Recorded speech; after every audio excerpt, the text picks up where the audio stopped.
आज की वीडियो में हम गौतम बुद्ध के बारे में पढ़ेंगे, जो बौद्ध धर्म का संस्थापक है। महात्मा बुद्ध को माना जाता है, जिनका जन्म कब हुआ था? 563 ईसा पूर्व में कपिलवस्तु के लुम्बिनी शहर में गौतम बुद्ध का जन्म हुआ था, जो नेपाल में स्थित है। पिता का नाम क्या है? शुद्धोधन, जो शाक्य गण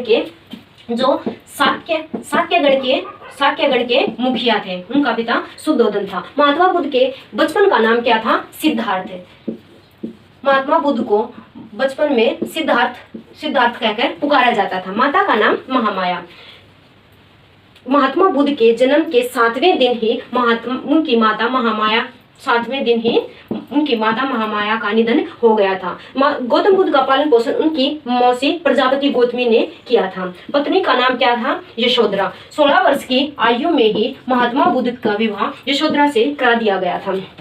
पुत्र का नाम राहुल। उसके बाद उनका पुत्र राहुल हुआ। फिर वह एक दिन क्या हुआ कि एक दिन महात्मा बुद्ध कपिलवस्तु की सैर करने के लिए अपने सारथी का क्या नाम था? अपने सारथी और घोड़े के साथ। सारथी का नाम था चन्ना और घोड़े का नाम था कंथक।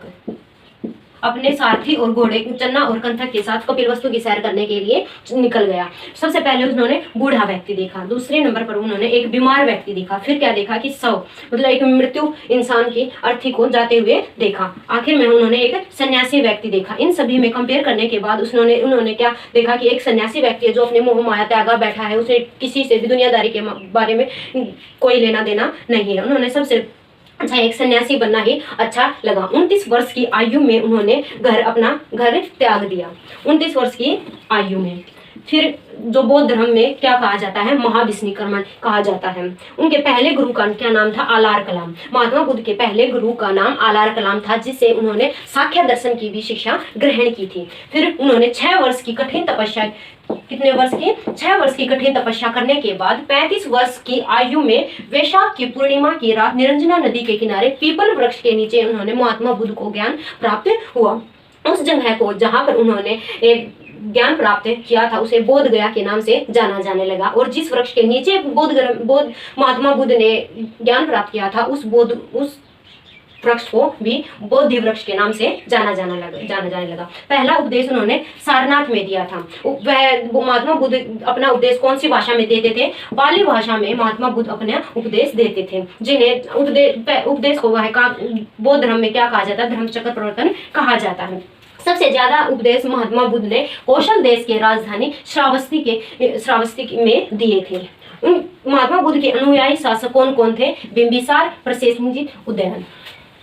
निधन कब हुआ था? 483 ईसा पूर्व में। चुन द्वारा अर्पित किए गए भोजन के द्वारा महात्मा बुद्ध का निधन हो गया था। बौद्ध धर्म में इसको क्या कहा जाता है? महापरिनिर्वाण कहा जाता है। बुद्ध के अनुयायी 2 भागों में बांटे गए थे। एक तो क्या था? भिक्षुक और दूसरा उपासक। भिक्षुक कौन थे? जो संन्यास ले लेते थे, ग्रह त्याग देते थे, उन्हें भिक्षुक कहा जाता है। उपासक कौन होते हैं? उपासक वे होते हैं जो गृहस्थी जीवन जीते भी बौद्ध धर्म को अपनाते हैं, उन्हें हम उपासक कहते हैं। बौद्ध के त्रिरत्न कौन कौन से हैं? बुद्ध, धम्म और संघ। बौद्ध के त्रिपिटक भी है, सुत्त पिटक, विनय पिटक और अभिधम्म पिटक।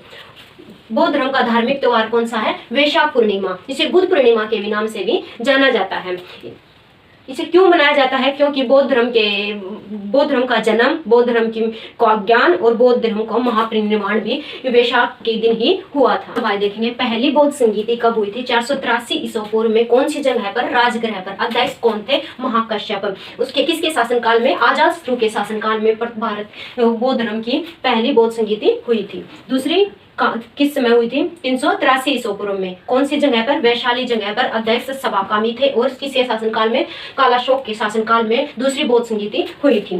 तीसरी बौद्ध संगीति हुई थी 251 ईसा पूर्व में। पाटलिपुत्र जगह थी। अध्यक्ष कौन था? मैगलीपुतिस थे। शासनकाल था अशोक के शासनकाल में तीसरी बौद्ध संगीति हुई थी।